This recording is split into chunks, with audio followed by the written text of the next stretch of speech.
Fa discutere anche lo stato della giustizia civile e penale, lungaggini burocratiche e anche la situazione delle carceri. Se ne è parlato oggi a Padova.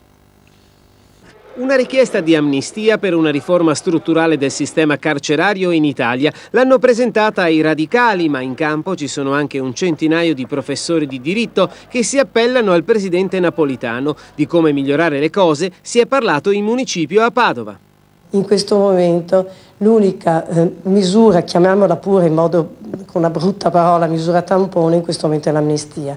Ormai è sempre più largo il fronte di coloro che ritengono che null'altro si possa fare in questo momento come situazione di urgenza e di emergenza.